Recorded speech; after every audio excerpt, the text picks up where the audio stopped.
Bine v-am găsit, dragii mei din Zodia Vărsător, oriunde v-ați afla. Bine ați venit tuturor pe canalul meu Tarot Flori de Loto. Eu sunt Nina pentru cei care nu mă cunosc și astăzi vom face lectura pentru luna august, lectura generală pentru luna august. Așa că dacă aveți Soare, Lună, Venus sau ascendentul în Zodia Vărsător, atunci această lectură este de asemenea și pentru voi. Dacă nu veți rezona cu această lectură, puteți urmări celelalte zodii, puteți viziona celelalte zodii care pot reprezenta pentru voi, așa cum bine am spus, Luna, Venus, ascendentul sau oricare altă planetă din cartea voastră astrală.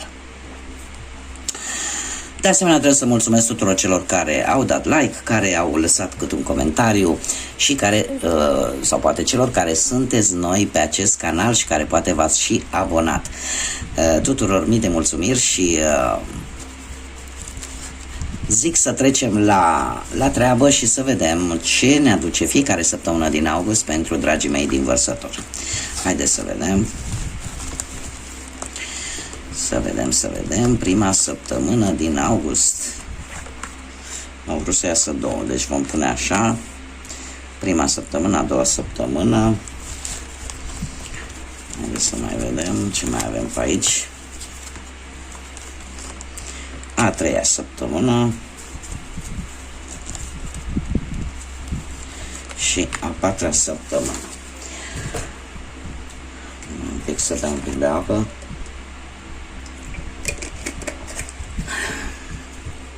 Este foarte, foarte cald.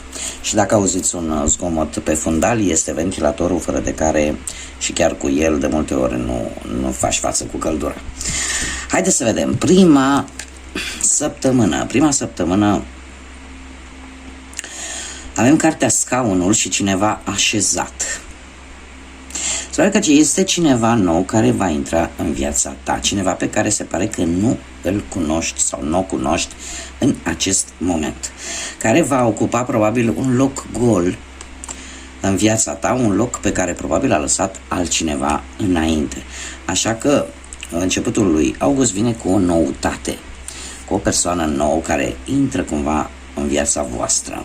Și desigur este cineva cu părul blond, cineva cu un ten deschis, cu părul blond sau cu un păr șaten deschis, în general o culoare deschisă, cu care e posibil să aveți chiar o anumită înțelegere, interacțiuni sau chiar relații.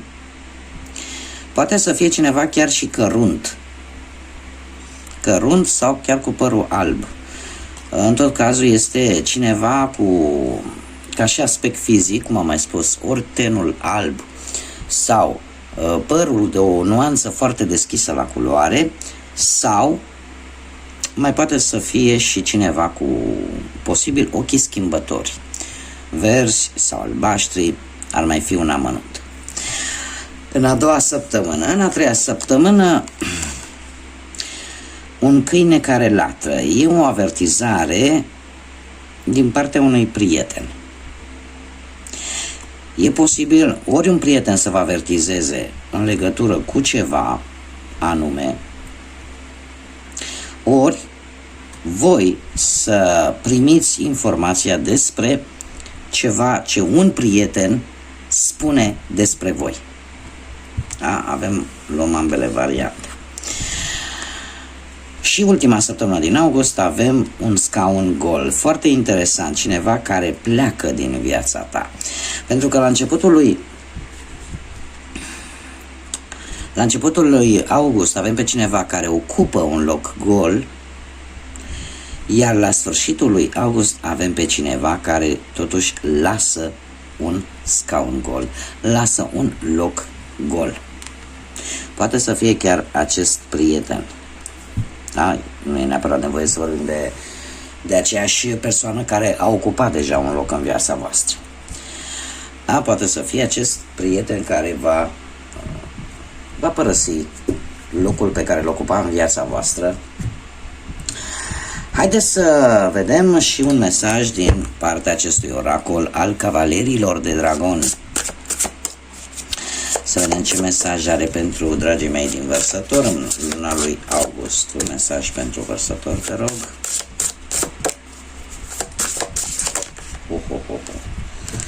Sunt foarte multe.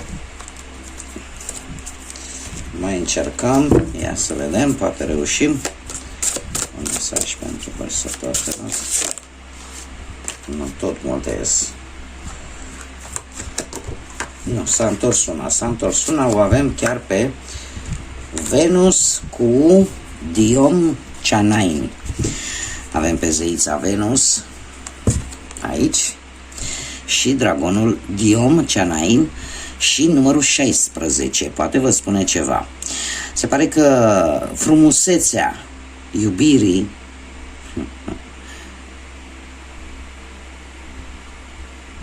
este foarte interesant. Stați numai o secundă. Se pare că frumusețea iubirii constă în sălbăticia ei, fii îndrăzneață și pornește în călătorii cu dragonul tău. Cu acest, bine, e un mesaj metaforic, desigur, nu? Că nu avem nimeni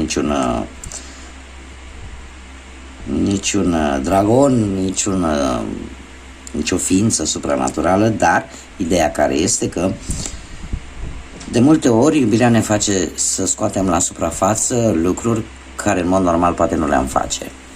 Și tu, cum ești o zodie de aer și ești renumită pentru riscurile care ți le asumi în general și îți place să trăiești viața la maxim, îți place independența ta și ții foarte mult la libertatea ta, atât de exprimare cât și de mișcare, cumva ai acest curaj de a te îmbarca în călătorii cu dragonul. Este de fapt felul tău de a fi. Da? Și cum ești tu construit. Iar data de 16 poate să însemne ceva pentru tine sau pur și simplu numărul 16 să vă spună ceva.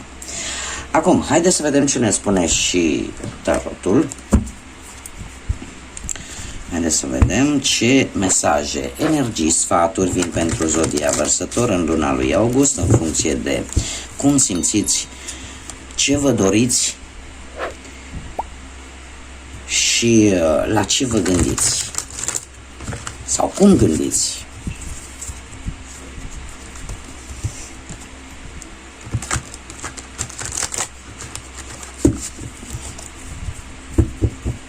Haideți să vedem.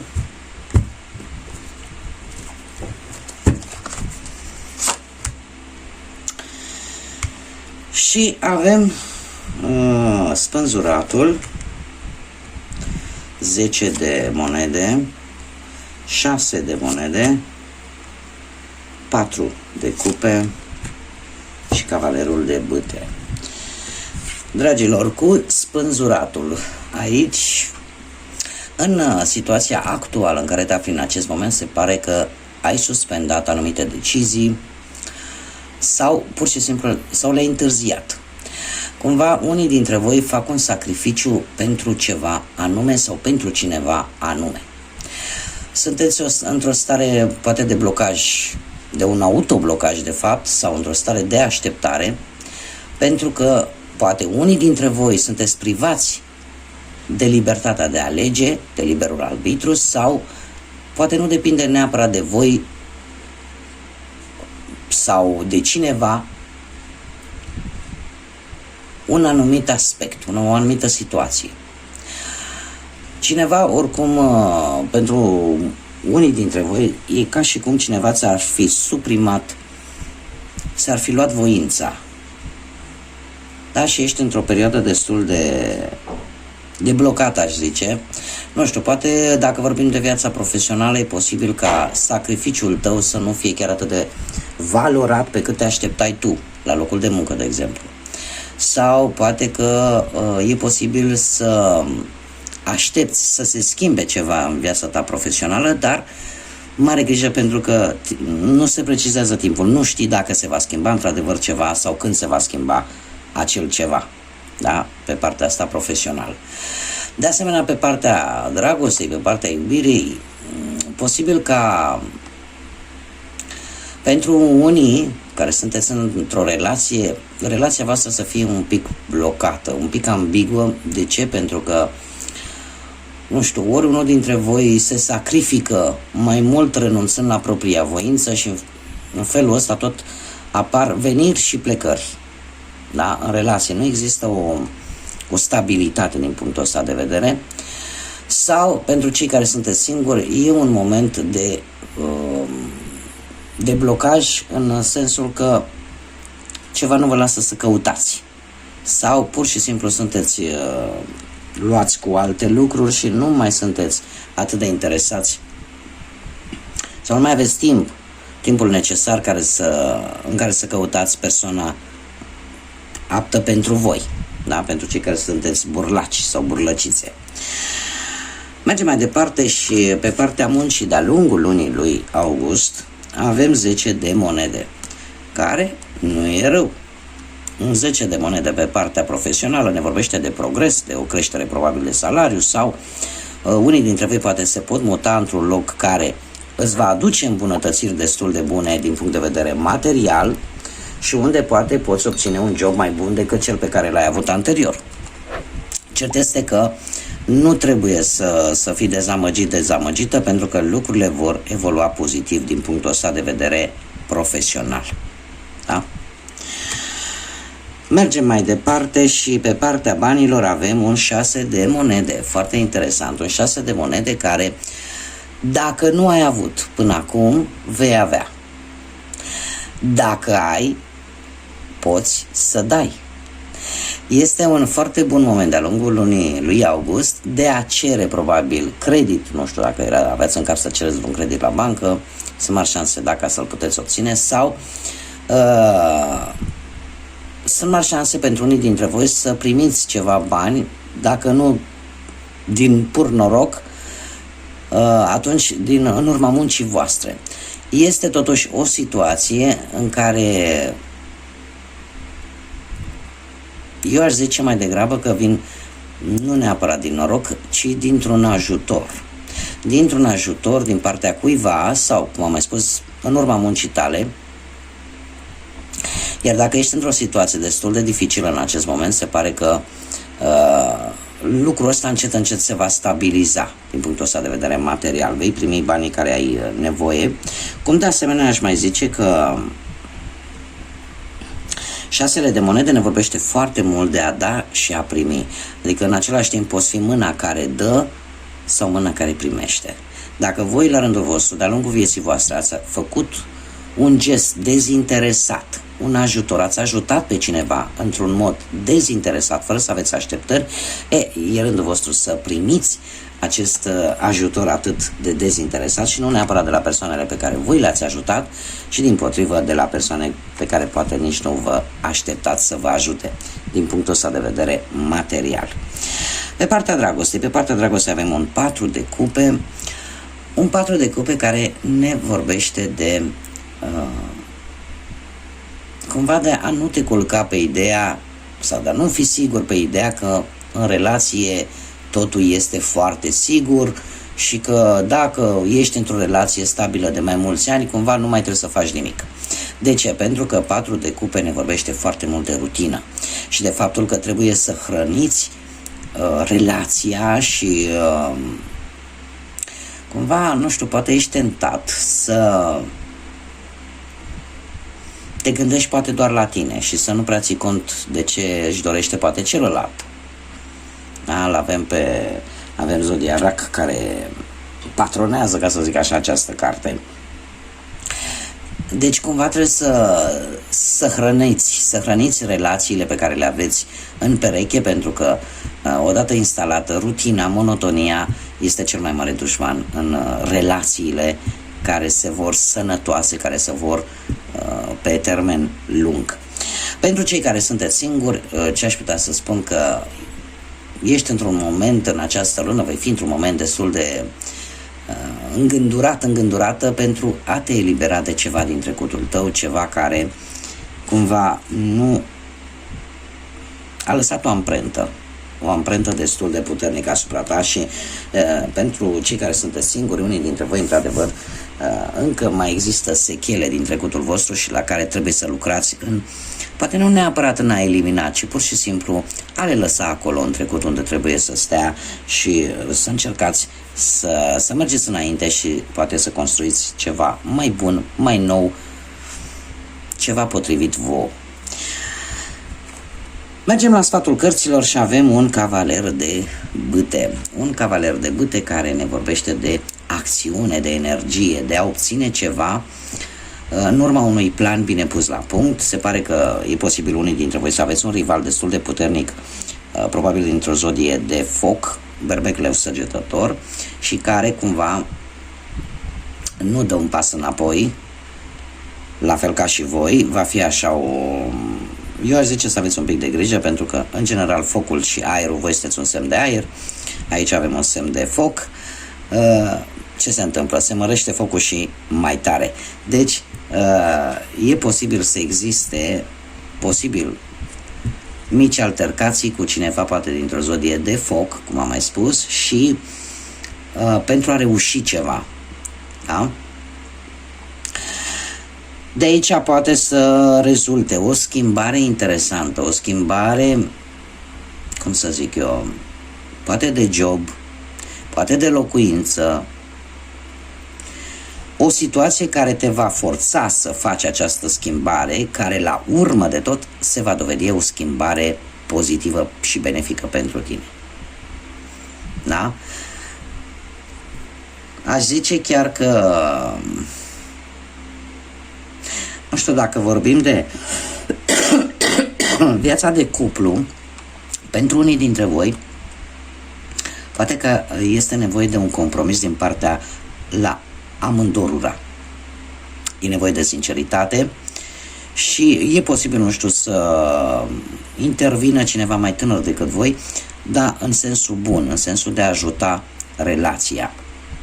Iar pentru cei care sunteți singuri, desigur, cineva tânăr posibil la locul de muncă te poate atrage, dar ar trebui să fii atentă și să îți dai seama dacă e doar o iubire de o vară sau este ceva serios.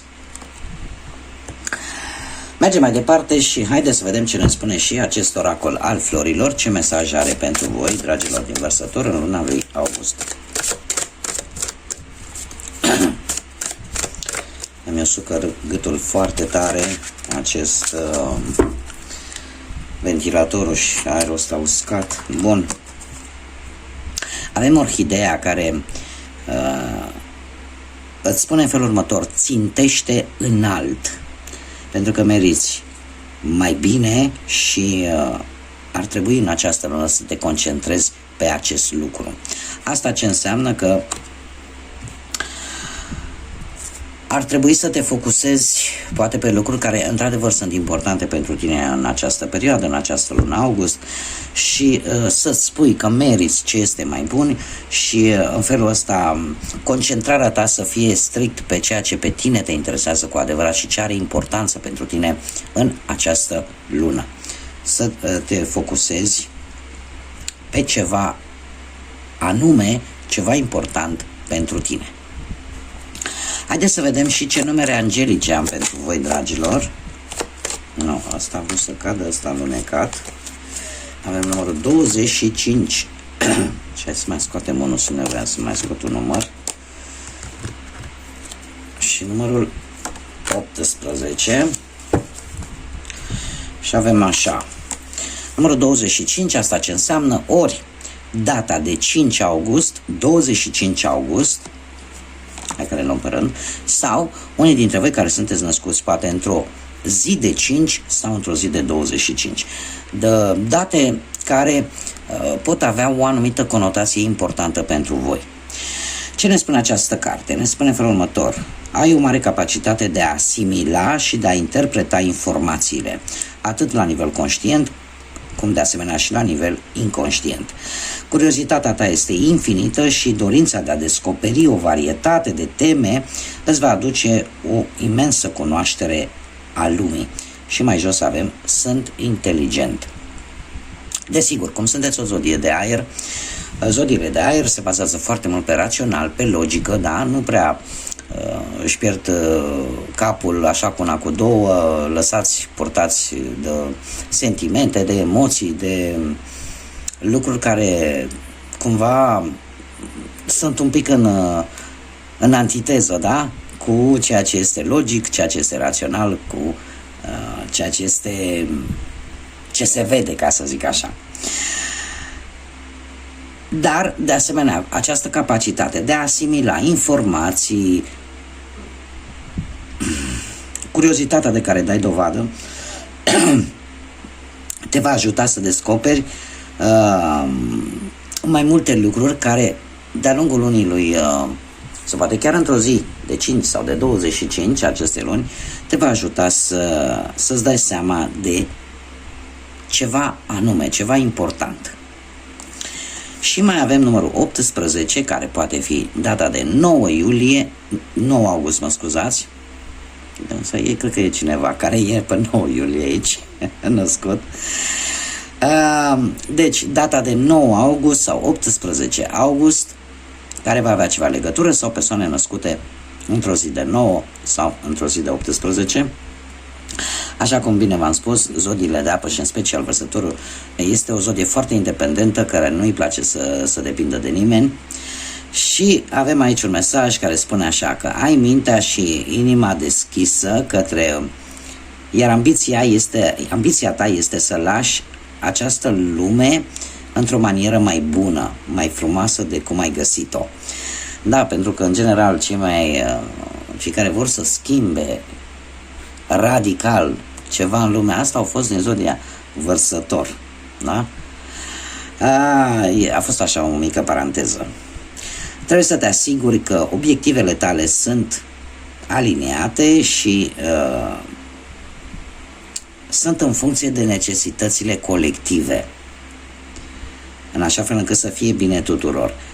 Mai pe scurt și ca să pe înțelesul tuturor, se pare că în aceste perioade, sau poate de-a lungul lunii lui august, ai în minte o ambiție de a face ceva bun, de a rămâne ceva bun în urma ta, în asta, sau să îmbunătățești poate ceva ce tu ai găsit într-o situație nu foarte bună. Da, dau un exemplu, nu știu, obții o casă moștenire și uite, tu o îmbunătățești, îi prelungești în primul rând timpul, dar de fapt îi aduci îmbunătățire, o faci mai bună decât era. Am dat un exemplu ca să mă facă mai bine înțeles. Iar toate aceste lucruri le vei face în funcție de necesitățile altora, necesitățile celorlalți de lângă tine, în așa fel încât toată lumea să fie bine, să fie mulțumită. Mergem mai departe și haideți să vedem ce litere de nume, prenume, porecle, pseudonim de persoane cu care voi puteți interacționa de-a lungul lunii august. Și avem prima literă, litera G,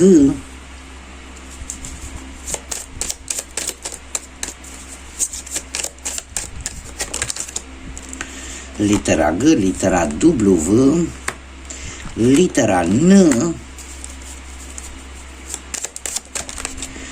litera D. Vă poate reprezenta chiar și pe voi, da? Aceste inițiale, da? Sunt literele cu care începe un nume, un prenume, o poreclă sau un pseudonim. Haideți să mai scoatem două litere și avem litera S și încă una. Persoane cu care voi puteți interacționa în această perioadă. Și litera I. Da?